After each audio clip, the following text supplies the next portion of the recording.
Wednesday, September the 1st. I'm quite excited about this proposed plan to build, great high-speed train from Nong Khai in the northeast all the way down to the south. Yes. And also another one, I think, from Bangkok to Rayong. Yes. This high-speed train projects partly will be a joint venture with China. Mm-hmm. And if you go to China, you see how they build their high-speed trains in a few months' time. Then I think if this project works out, you can see high-speed train in Bangkok, in Thailand, say in the next 2 years perhaps. That will be very exciting. And we were really excited yesterday, yes. Waiting for the cabinet to take some action. But it didn't happen. It wasn't proposed to the cabinet. Why? We still don't know, and I think the one who wants to know the most is Korbsak Sabhavasu, Why is the Prime Minister, Secretary General, who was initially asked by the Prime Minister to be the project leader. Yeah. What happened? And was he kicked out? Was he eased out?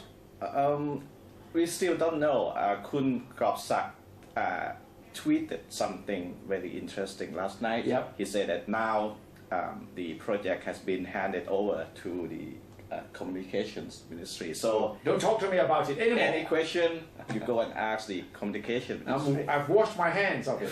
My hand of yeah. But that cannot happen because he is one of the close aides to the Prime Minister. He's been assigned this major task. And he didn't know. He didn't know that on the eve of the cabinet meeting, he has no idea that the Prime Minister is going to just suspend the discussion on this. Wow. And this is, we're not talking about just 1 billion baht project or 2 billion baht project. It's the 350 billion baht project. Wow. And the one who was in charge was not informed that it's not going to be on the agenda. So apparently there seems to be some communications gap. Well, if I were the communication minister, I would also be interested in knowing whether I have a role to play or not, right? Yes.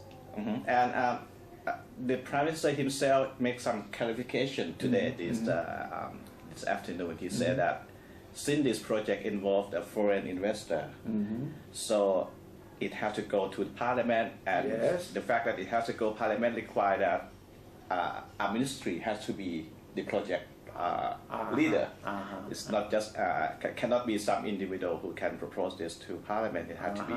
It has to come from a ministry. This is what the Prime Minister told reporters.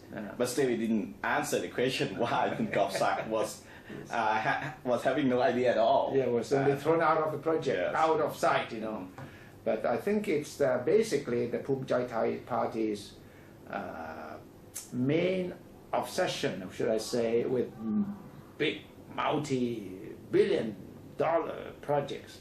In most cases, like the bus, the 4,000 bus fleet. Yes. That is also about 40 billion baht, I think. Actually, the ministry has its own railway reform plan, which is worth about 170 billion baht itself. I see. And this is considered a major reform of the Thai railway system. And maybe there's some tug of war behind the scene whether it should be the ministry should incorporate this project with China into its own reform plan also. But I think it's a very, very difficult task to reform the state railways of Thailand because it has been there for so long and the deep-rooted interests are there. It's not easy, especially a politician like the communication minister. Spending a few months or a year or so in the position wouldn't be able to uproot all the troublemakers. Even take away the complication of politics is already hard enough. That's right. To reform. And to incorporate the new projects, high-speed train, with the reform project, no way. I don't think it's a non-starter from the very beginning. But we shall see how the Prime Minister will handle. On the one hand, one of his most trusted men, the Secretary General Korbsak, and the Communications Minister, who is an important member of the Phumjai Thai Party, who is a very crucial coalition partner as well. So, Sopon Saram against Korbsak. And this is not the first confrontation, and will not be the last.